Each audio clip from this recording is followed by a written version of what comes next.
నవ్యాంధ్ర నిర్మాత, అమరావతి రూపశిల్పి, విజనరీ నాయకుడు, సైబరాబాద్ సృష్టికర్త, నాకు రాజకీయ ఓనమాలు నేర్పిన గురువు, కాబోయే ముఖ్యమంత్రి చంద్రబాబు నాయుడు గారికి స్వాగతం.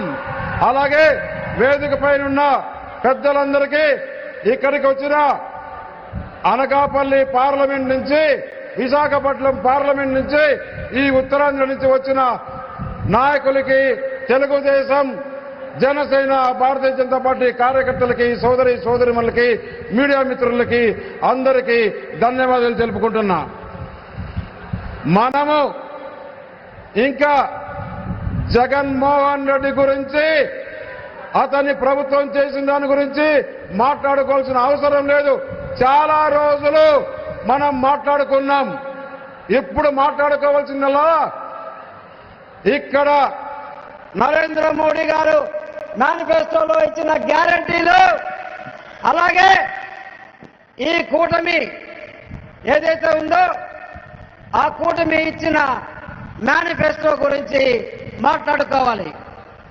జగన్మోహన్ రెడ్డి, నేను ఇంకా చేయలేను, నా పని అయిపోయింది, నేను 3,000 కన్నా ఎక్కువ పెన్షన్ ఇవ్వలేనని చెప్తే, ఇప్పుడు కూటమి తరఫున చంద్రబాబు నాయుడు గారు 4,000 ఇస్తానన్నాడు.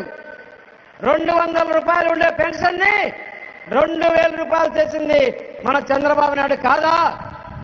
ఆయన 5 సంవత్సరాల్లో 1,000 రూపాయలు మాత్రమే పంచాడు.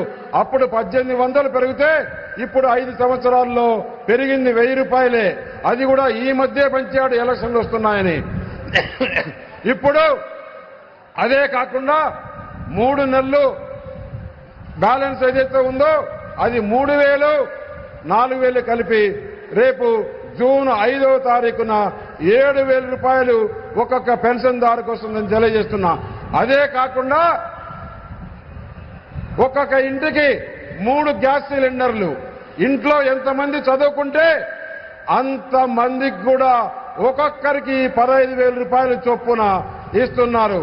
ఇదే కాకుండా ఆంధ్రప్రదేశ్లో మహిళలు, మీరు అనకాపల్లి నుంచి, విశాఖపట్నం నుంచి తిరుపతి వెంకన్న స్వామి దర్శనం చేసుకోవాలన్నా, శ్రీశైలం మల్లికార్జున స్వామి దర్శనం చేసుకోవాలన్నా, సింహాచలం అప్పన్న స్వామి దర్శనం చేసుకోవాలన్నా, అన్నవరం దర్శనం చేసుకోవాలన్నా, మీ బంధువుల దగ్గరికి పోవాలన్నా, కూతుర్ల దగ్గరికి పోవాలన్నా, కొడుకుల దగ్గరికి పోవాలన్నా, స్నేహితుల దగ్గరికి పోవాలన్నా, ఎక్కడికి పోవాలంటే కూడా ఉచిత బస్సు ప్రయాణం. అలాగే 18 సంవత్సరాల నుంచి 59 సంవత్సరాల వరకు ఒక్కొక్క మహిళలకి నెలకు 1,500 రూపాయల చొప్పున ఉచితంగా ఇస్తున్నారు. అలాగే రైతులకి సేఫ్టీ కింద వాళ్ళు వ్యవసాయ విధానం కోసం మెరుగుపరుచుకునే దానికి, వారి జీవితాలు బాగు చేసుకునే దానికి రైతుకు 20,000 రూపాయల చొప్పున ఇవ్వడం జరుగుతుంది. ఇలాంటి స్కీములు చూస్తే చాలా ఉన్నాయి. ఏదైతే ఈ వైసీపీ నాయకులు దోచుకున్నారో ఇసుకలో, ఆ ఇసుక విధానంలో ఎంతైతే దోచుకున్నారో అది ఇప్పుడు మీకు ఆ బాధ అవసరం లేదు. ఇప్పుడు ఉచిత ఇసుక విధానం ప్రవేశపెట్టిన నాయకులు చంద్రబాబు నాయుడు గారు, పవన్ కళ్యాణ్ గారు అని చెప్పేసి మీకు తెలియజేస్తున్నాం. అలాగే ఏదైతే ఈరోజు దృఢమైన భారతదేశం కోసం 5 ట్రిలియన్ ఎకానమీ కోసం మన నరేంద్ర మోడీ గారు ఏ విధంగా కష్టపడుతున్నారో మనం చూశాం. స్వాతంత్రం వచ్చినప్పటి నుంచి 2012 వరకు భారతదేశంలో ఏదైతే అభివృద్ధి జరిగిందో ఈ 10 సంవత్సరాల్లో దానికన్నా రెట్టింపు అభివృద్ధి చేసిన ఘనుడు మన ప్రధాని అని చెప్పి తెలియజేస్తూ, రాబోయే 5 సంవత్సరాల కాలంలో ప్రపంచంలో 3వ స్థానంలోకి మన ప్రధాని తీసుకొని వస్తాడు. ఈ రోజు భారతదేశంలో కాదు, ప్రపంచంలో ఎక్కడైనా కానీ మన భారతీయులమని చెప్పుకునే దానికి మనకు చాలా గర్వంగా ఉందని తెలియజేస్తున్నా. అలాగే అనకాపల్లిలో యువత ఎక్కువగా ఉంది. ఈ యువతకు ఉద్యోగ అవకాశాలు తీసుకొని వచ్చేదానికి నేను కృషి చేస్తానని చెప్పి తెలియజేస్తూ